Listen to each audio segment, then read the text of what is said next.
ACB Channel menerangkan tentang Pak Harto yang selama ini digelapkan. Subscribe dan nyalakan lonceng untuk dapat mengikuti tentang Pak Harto di channel ini.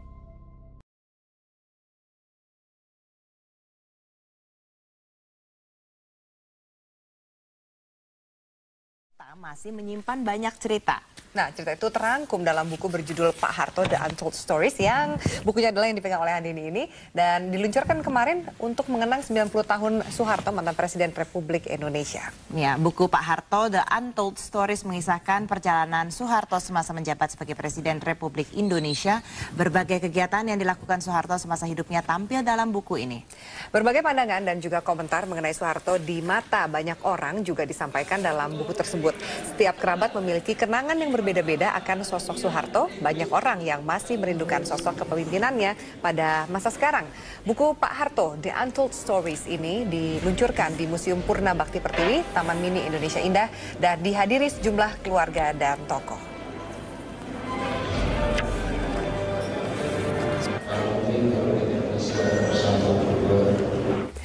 Ya, sosok Soeharto merupakan sosok yang berhasil membawa Indonesia ke masa kemasan. Salah satunya adalah keberhasilan Soeharto menurunkan hyperinflasi pada tahun 1966 dari 650% berangsur-angsur turun menjadi 12%. Ya, langkah ini pun diikuti dengan pertumbuhan perekonomian menjadi sekitar 7% per tahun, serta penurunan pertumbuhan penduduk melalui program keluarga berencana. Jika ingat dulu ada 2 anak cukup ya. Dan untuk membicarakan masalah ini telah hadir bersama kami ada Budiarto Sambazi, wartawan senior dan juga salah satu penulis buku, mantan aktivis dan sekarang anggota DPR dari fraksi Gerindra, Bapak Fadlizon. Selamat pagi. Pagi. Ya, selamat pagi. Selamat bukan pagi. Anggota DPR. Oh, bukan anggota DPR ya, maaf Bapak. Jadi gini, kita melihat di sini Fadlizon menjadi salah satu penulisnya. Padahal kalau dulu diingat-ingat aktivis yang sebenarnya agak kontra dengan Pak Harto ya. Sekarang menulis kontribusi dalam buku ini. Boleh diceritain Mas Fadli apa sih kira-kira yang ditulis di buku ini? Dan ini tidak banyak kritikannya loh Pak, kalau aku lihat nih bacaan dari tulisannya Pak Fadlizon sendiri. Iya, justru kita ingin, saya waktu awal menjadi aktivis, saya banyak ikut mengkritik kebijakan-kebijakan di era Pak Harto. Tetapi belakangan saya ikut juga terlibat dalam dialog-dialog dengan beliau, yang saya kira sebetulnya banyak sisi baik ya. Dan kemudian interaksi yang terakhir saya juga sempat 2 jam lah mewawancara dan ngobrol diantar oleh Pak Murdiono tahun 2007, merefleksi kembali pada masa-masa kritis terutama tahun 97-98 ya, ketika terjadi krisis moneter dan kemudian krisis politik. Nah, di situ saya melihat dan kemudian saya pelajari memang sebetulnya ekonomi di era Pak Harto itu relatif ya, relatif lebih baik. Dan ada juga kritik ya, kritik ketika itu kan ada KKN. Kalau kritik di bidang politik saya kira masalah hak asasi manusia dan lain-lain. Tetapi di luar itu sebetulnya kemajuan-kemajuan yang berarti, misalnya mengurangi kemiskinan absolut. Ya, di tahun 75 itu sekitar 65%, menjadi tahun 95 menjadi sekitar 11%. Dan diakui oleh ekonom-ekonom dunia seperti Joseph Stiglitz, oleh Hall Hill, dan oleh banyak ekonom-ekonom lain. Jadi sebetulnya ada hal-hal positif yang di luar itu Pak Harto sebagai seorang pemimpin saya kira berani mengambil resiko dan kemudian memang ya governing, memutuskan. Ya, saya tahu dari Pak Murdiono misalnya setiap hari Pak Harto banyak mendapatkan surat, kemudian jam 6 sore surat itu masuk ke Cendana, jam 9 malam dibaca, besok paginya sudah ada disposisi untuk ratusan surat. Gitu. Ya, ada sempat dalam mengambil keputusan juga pada saat itu Pak Harto ya. Ini kan juga dalam berbagai kesempatan Mas Fadlizon sendiri mengakui bahwa sering menyatakan bahwa kalau Pak Harto itu dijatuhkan atau dijatuhkan oleh IMF ya, Badan Moneter Internasional. Ini kenapa Mas waktu itu bisa ngomong seperti itu? Sebetulnya sama dengan di dalam tulisan ini saya sejalan dengan Pak Mahathir Muhammad ya. Pak Mahathir juga mengatakan Pak Harto sengaja dijatuhkan. Kalau kita membaca ketika itu tahun 99, Michel Kamdesu yang merupakan managing director dari IMF sendiri mengatakan bahwa we created the condition that obliged Presiden Soeharto to leave his job. Jadi kami menciptakan kondisi, kata dia, untuk supaya Pak Harto ini turun dari jabatannya. Itu IMF yang mengatakan, Direktur IMF. Jadi memang campur tangan IMF ketika itu yang harusnya memberikan satu penyelesaian ekonomi, memberikan obat, ya, tetapi yang diberikannya adalah racun. Iya. Gitu.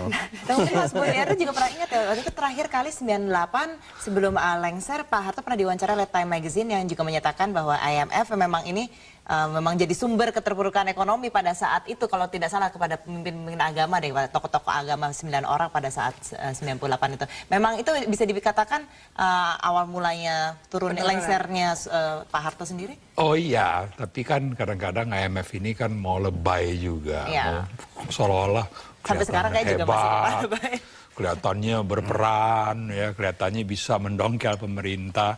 Dan kalau kita ingat dulu ada sebuah adegan menarik itu yang membuat Pak Harto merasa, saya dengar itu agak terhina waktu Kamdesu datang ke Cendana.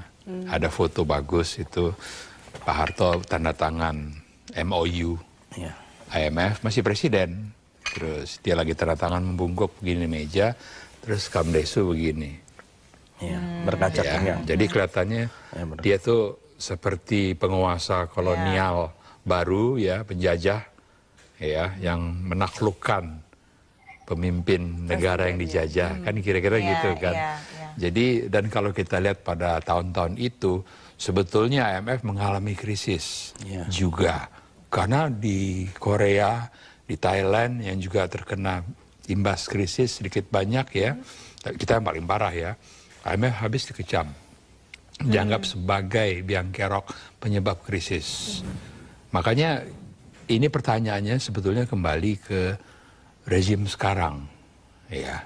Janganlah terlalu memuja-muja IMF, World Bank, dan lain-lain. Karena dulu Pak Harto keras sekali ya terhadap IMF. Enggak. Maksudnya lebih Dari tegas. awal Bung Karno pun, kalau kita kembali ke tahun 60-an awal, ya, IMF sudah masuk ke sini dengan program yang namanya restabilisasi.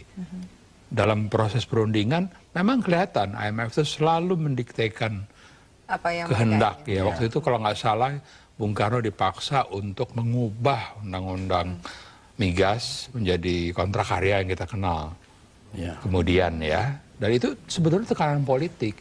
Kennedy, Presiden Amerika waktu itu ikut berperan, pertemuannya di Tokyo. Jadi sekali lagi harusnya kita sudah lebih dewasa Belajar untuk dari apa yang menilai bahwa IMF, ya, dan World Bank itu sesungguhnya di banyak negara dunia ketiga sudah tidak dibutuhkan lagi. Iya. Itu aja sebetulnya. Itu menarik statement dari Pak Budiarto tadi.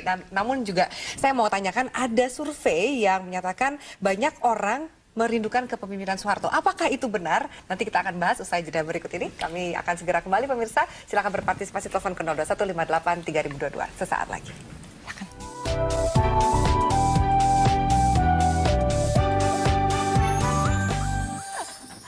Ya, terima kasih Anda masih bersama kami. Tadi sebelum kita jeda, saya sempat ingin menanyakan mungkin ke Mas Budiarto nih. Tadi ada survei, Lembaga Survei Indonesia baru ini mengeluarkan jejak pendapat yang menyatakan kepemimpinan pada era Pak Harto ini lebih dirindukan banyak orang. Kira-kira kalau Pak Budi sendiri setuju nggak sih, Pak? Ya, ini SRS, Sindrom Rindu Soeharto, ya. Saya kira ini pengulangan dari berapa tahun lalu juga sempat ada kan.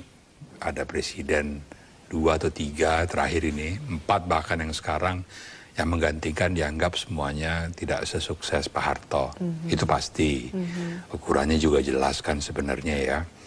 Kalau kita lihat lagi jejak pendapat ini sesungguhnya juga dilakukan atas orang-orang yang mungkin menikmati atau masih hidup, ya, pada waktu zaman Orde Baru. Jadi memori kita pendek, makanya mereka mungkin waktu zaman Bung Karno belum lahir.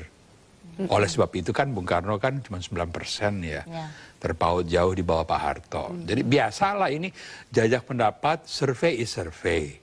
Dilakukan atas dasar yang ya saat itu aja. Sesaat saja sebetulnya ya. Yang penting sebetulnya yang perlu diingatkan adalah bahwa ya SRS ini titik, rindu ya rindu titik. Tapi harusnya koma. Koma itu artinya gini, kalau ditanya sesungguhnya benar kalian rindu, mau balik ya, zaman ke zaman kayak dulu itu, lagi, nggak demokratis. Aha. Pasti mereka, iya enggak lah. Masih ada jawaban bersayap gitu ya. Masih bersayap ya, Mas Masih Fadlizon juga bersayap, mengerti lah. pastilah. Itu kan Ini juga cuman rindu karena sebagai mantan sekarang aktivis mungkin ini, lebih yang tidak sekarang seperti ini kalau lebih dikontras kan mengerti. emang jauh Kontras banget. sekali ya. Yang dulu Sebetulnya- tegas, yang sekarang kurang tegas. Iya. Mungkin kerinduan itu adalah kerinduan dari sosok kepemimpinan ya, sosok leadership. Artinya ada satu keputusan terhadap sesuatu. Seringkali kan pemimpin yang berikutnya seringkali dianggap tidak berani mengambil resiko. Nah, Pak Harto saya kira ketika itu berani mengambil resiko dan memberikan jawaban terhadap zaman itu. Jawaban Pak Harto adalah pembangunan. Kemudian ada yang namanya trilogi pembangunan. Stabilitas, pertumbuhan, pemerataan ya. Nah, saya kira apapun lepas dari berhasil atau tidak berhasil dari berbagai pandangan, tetapi jelas ada yang namanya pembangunan itu dirasakan. Sehingga ada ya yang Mas Budiarto Sambadji mengatakan tadi, kerinduan terhadap masa-masa itu mungkin dibandingkan dengan keadaan sekarang. Ada komponen masyarakat yang merasa kok ketika itu kami lebih baik. Kok sekarang rasanya hidup lebih susah. Nah, itu saya kira kerinduan-kerinduan yang nyata ya, dan saya kira perbandingan seperti itu sangat normal. Iya, dan mungkin juga sosok kepemimpinan yang tegas dan kuat dan bisa menjaga persatuan dari Nusantara itu kali ya, yang juga dirindukan oleh ada order, rakyat ya. Namanya order, ada ketertiban. Betul. Gitu ya. Kita juga akan baca nih, ternyata banyak sekali loh Mas. Ini Mas Bud juga Mas Fadlizon yang kangen dari pemirsa ya, tentang Pak Harto. Tuh, ada pendapat-pendapat dari pemirsa kita boleh bacakan dari Volzawa. Ini pemerintah di zaman Orba di bawah rezim Soeharto jauh lebih baik di era reformasi. Itu menurut salah satu yang kangen. salah satu yang kangen. Ada yang lain? Oke. Ini dari Henriski, baik buruknya tidak terlepas mungkin dari seorang negarawan, ambil yang baik, buang yang buruk. Nah, ini juga menarik nih pendapatnya. Karena memang diingat-ingat memang sebenarnya juga tidak terlepas dari kesalahan ya ininya dari setiap pemimpin sebenarnya. Pak Harto antara pro dan kontra, karisma Wibowo sangat kuat, untold history. Oke, next. Berikutnya The Smiling General. The Smiling General yang terkenal sebutan untuk Pak Harto. Baik buruknya Pak Harto lebih baik daripada SBY, presidennya kaum elit ya Pak Harto. Oke, ini juga ada. Kaum elit. Setidaknya Soeharto lebih tegas dari pemimpin masa kini. Tidak perlu menyebut siapa namanya. Yang penting masa kini. Oke. Tapi itu lagi, berarti balik lagi Afi ya. Ini memang orang itu menginginkan sosok tuh yang tegas gitu, karena dilihatnya saat ini sudah mungkin karena udah demokrasi sudah semakin terbuka, lebih bebas untuk berpendapat, dan ketika kita melihat orang yang tidak bisa mengayomi itu mungkin juga rakyat sendiri jadi mungkin kecewa atau jadi lebih kalau kecewa udah jelas, udah jelas lah ya, sangat jelas, nggak usah dibantah lagi. Justru sekarang yang menarik menurut saya adalah bagaimana menjawab kekecewaan itu. Kelihatannya sampai sekarang nggak ada jawaban. Atau belum ada jawaban. Titik terangnya gitu, ada nggak sih? Belum ada jawaban. Untuk apa Pak Harto yang melakukan kira-kira kalau dia ada di saat ini? Ya lebih tegas tentu, karena semua masalah di atas meja, kasat mata, tinggal tanda tangan, tinggal ketok palu istilahnya. Nah kenapa itu nggak dilakukan oleh pemimpin? Ada jawaban yang mengatakan bahwa tapi kan ini masih juga dalam masa reformasi, kita juga masih terus transisi berkembang. Mundur. Kita mundur. Kita mundur. Mundur karena presiden-presiden sebelum yang sekarang ini kenyataannya melakukan progres yang melangkah ke depan. Walaupun masih bisa didebatkan ya, sepanjang atau 1 langkah kah, 2 langkah kah. Kalau sekarang mundur kok kita sebetulnya. Ada juga jawaban yang mengatakan gini, Pak Budi dan Mas Fadli, bahwa kita lihat contohnya dari pelanggaran hak asasi manusia sekarang sudah jauh berkurang dibandingkan zaman Orde Baru. Itu bisa jadi tolak ukuran kebebasan pers. Ya sekarang demokrasi, nggak ada yang bisa mengklaim bahwa mereka yang sukses membuat masyarakat bebas, media merdeka, HAM harus dihargai. Itu bukan bukan bikinan dari penguasa, itu tuntutan dari reformasi. Ini yang harus itu yang berbeda ya, harus ditegaskan. Harusnya justru karena sudah demokratis, harusnya mereka memenuhi amanat reformasi. Ya, jangan malah menghambatnya.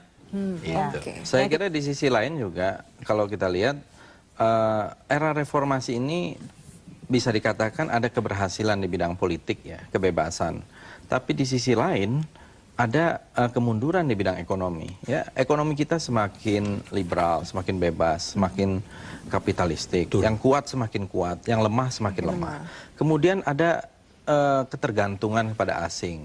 Masalah kemiskinan masih ada, masalah ketiadaan lapangan kerja, kemudian masalah kesenjangan, masalah korupsi, itu yang paling penting ternyata masih banyak. Karena memang dari dulu Bung Hatta mengatakan tantangan bagi demokrasi itu ada 3. 1, korupsi, yang kedua itu adalah oligarki partai, dan yang ketiga tidak adanya rasa tanggung jawab dari pemimpin. Gitu. Kemungkinan juga itu juga soal masalah perut juga, karena sekarang beras ini sendiri juga kita malah impor ya. Dulu kita bangga banget dengan swasembada pangan kita iya, gitu ya. dengan zaman Pak Harto. Kita akan sapa terlebih dahulu, ada pemirsa yang menelpon dari Samuel dari Jakarta. Silakan Samuel. Selamat pagi Pak Samuel. Ya, selamat pagi. Ya Pak Samuel, silakan. Ya, kalau melihat sekarang ini ya, setelah reformasi, saya mengira awal reformasi itu akan ada perubahan yang bagaimana untuk negara ini gitu ya. Dalam mempermasyarakat dan juga dalam kesempatan untuk ikut serta dalam pembangunan ya. Tapi ternyata sekarang setelah reformasi berjalan sudah 13 tahun, masyarakat Indonesia berubah ya, terutama dari budaya ramah tamahnya ya. Saling menghargainya tidak ada ya. Kemudian kita lihat orang-orang yang biasa gitu ya, yang tingkat pendidikan SD melihat yang S1 atau S2 itu sepertinya tidak lagi respect gitu ya, dalam artian kalau zaman Pak Harto mahasiswa itu di mana-mana orang akan bilang wah itu orang mahasiswa, orang pinter. Nah, sekarang maaf nih tukang ojek ataupun orang-orang yang informal di bawah itu melihat kaum intelektual ya sepertinya sama aja tuh gitu. Ya pertama. Yang kedua, dengan dana 1.000 triliun tuh pembangunan ya APBN. Nggak kelihatan tuh infrastruktur jalan-jalan yang di Indonesia ya zaman Pak Harto juga ya. Malah dengan dana sebegitu harusnya bagus. Pembangunannya tidak terasa ya Pak Samuel ya. Iya, banyak lubang-lubang di mana-mana. Oke. Jadi belum lagi kesempatan untuk jadi TNI atau untuk jadi orang yang bagus. Kalau Pak Harto saya lihat masih banyak anak petani, anak guru, anak orang biasa ya. Berkesempatan untuk jadi petinggi di negara ini. Tapi sekarang kesempatan yang merata ya Pak Samuel. Oh, kesempatan bukan merata. Jadi ada Pak Harto itu masih lihat rakyat kecil itu kalau memang mental bagus ya, dia itu orangnya bisa melihat karakter orang, ditempatkan. Nyatanya sekarang kan betul kan? Ya, Pak Samuel, kita harus potong, kita harus berbagi dengan ada penelpon lain dari Jambi, Pak Sunarto. Selamat pagi, silakan. Selamat pagi Metro. Pagi Pak Sunarto. Kepada para pemirsa Metro TV, kalau belum membaca bukunya Manajemen Presiden Soeharto, silahkan mereka membaca. Apalagi pada saat ini lingkungan kita gonjang-ganjing. Pak Harto waktu itu terlepas dengan segala kekurangannya belajar dari hasta brata lingkungan. Bagaimana sifat seorang pemimpin matahari, bulan, bintang, langit, angin, laut atau air, api dan bumi.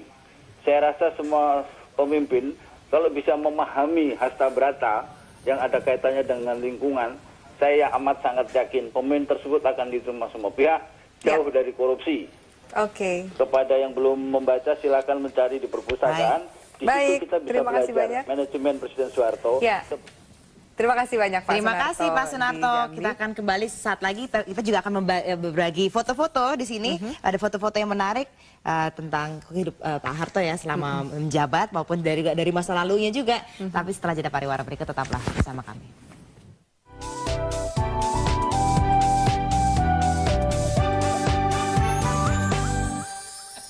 Ya, Ustaz, terima kasih Anda masih bersama kami. Tadi sudah kami bacakan Twitter dan juga menerima pendapat dari para pemirsa melalui telepon. Yang menarik juga di segmen ini sudah segmen terakhir. Segmen terakhir kita tetap membahas Pak Harto, The Untold Stories. Banyak sekali foto-foto di sini yang menarik. Kita lihat di sini ada Pak Harto dengan petani-petani ya di sini. Seperti diketahui tadi ceritanya tentang waktu zaman dulu kita swasembada pangan, kemudian juga meminjamkan padi ya, meminjamkan beras ke Vietnam. Pada saat itu tahun berapa kira-kira? Tahun 90. Tahun 90, oke. Waktu itu Vietnam hampir kelaparan, jadi kita meminjamkan 100.000 ton ke Vietnam ketika itu. Ini kita lihat juga di sini. Memang kedekatannya Pak Harto dengan petani itu juga sangat terasa sekali. Ada kelompok mencapir dan petani itu jauh lebih sejahtera dibandingkan sekarang ya. Kita lihat Pak. ajudannya Pak Harto ya. Ini di tahun 1977 di Ciomas, Bogor. Kemudian Pak Tri jadi Wapres tahun 1990 berapa waktu itu ya? 93. Ya.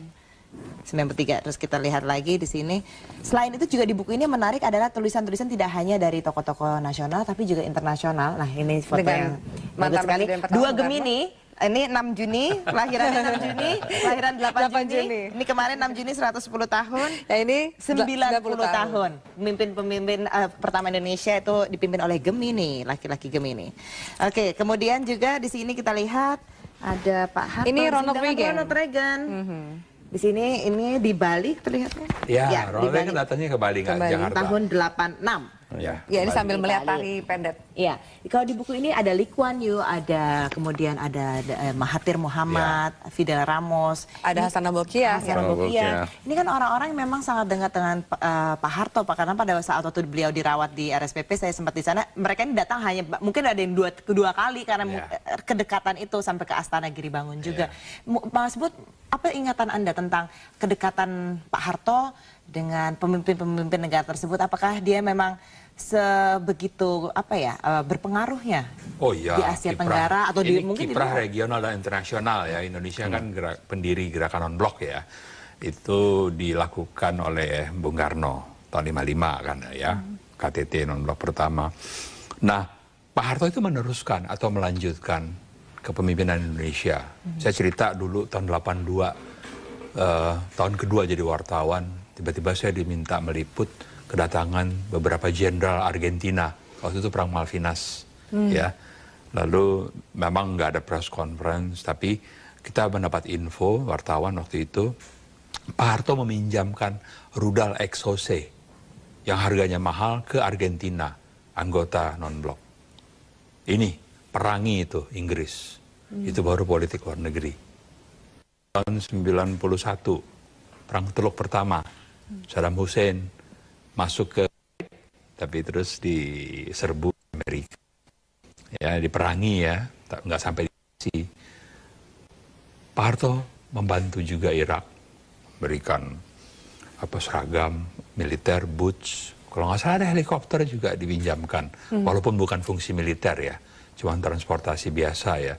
Itu baru politik luar negeri. Tapi Mas Bud, kalau dilawan. Tapi kalau dari Pak Karno sendiri kan juga dikenal sebagai diplomasinya kan Bung Karno kuat juga sekali, membantu gitu Pakistan mengirim kapal selam untuk memerangi sesama negara non-blok tapi India. Karena Bung Karno lebih membela Pakistan sebagai negara kecil.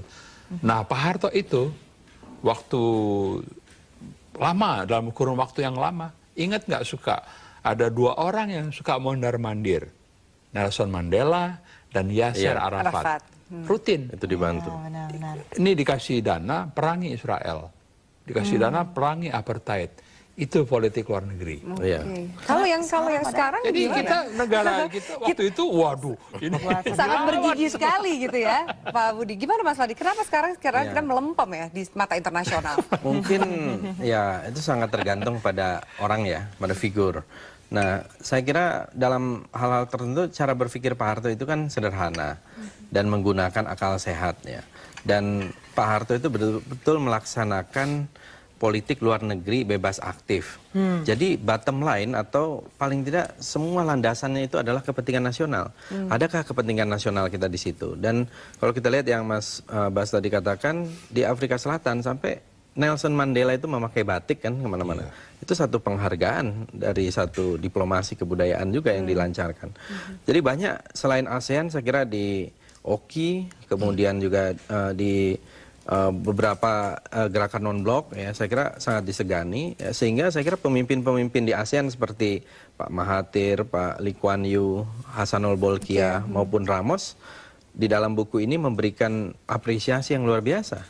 Ya, saya kira itu kan nggak bisa dibuat-buat. Ya, dan apa dulu kata Pak Harto itu diikuti oleh mereka, oleh negara-negara ASEAN. Jadi ketika itu sama dengan di zaman Bung Karno, kita mendapati Indonesia sebagai satu negara yang bermartabat, yang terhormat. Ini yang saya kira sulit. Ya. satu pride. Ya, kita bangga menjadi harga orang diri Indonesia. bangsa. Ya, Oke. bahkan waktu kemarin yang saya di Libya itu orang masih di sana masih nanya, presiden kamu Soekarno atau Soeharto? Waduh, kita sudah ganti beberapa kali. yang dikenal hanya 2 saja ya. Apa gitu? Oh ya, siapa yang sekarang? Saya kok nggak tahu katanya gitu. Oke lah, ya udah. Oke, tapi ini berarti buku yang sangat menarik untuk melihat sosok Soeharto dari berbagai kacamata ya. Oke, baik, terima kasih banyak Terima Bapak-bapak. kasih banyak Sama-sama. Bapak-Bapak atas Di sharingnya. Metro Pagi. Dan mudah-mudahan juga pemirsa bisa mendapatkan buku ini, Pak Harto The Untold Stories, terbitan Gramedia, yang mudah-mudahan keluar ya sebentar lagi. Iya, Kita oke. ketemu buku. Dan pemirsa, mohon maaf karena durasi juga, kita langsung pamit undur diri usai sudah Metro Pagi kali ini.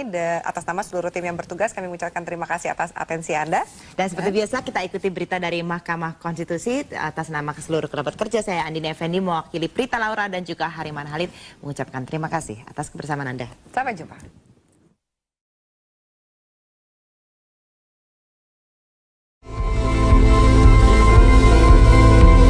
YKCB Channel menerangkan tentang Pak Harto yang selama ini digelapkan. Subscribe dan nyalakan lonceng untuk dapat mengikuti tentang Pak Harto di channel ini.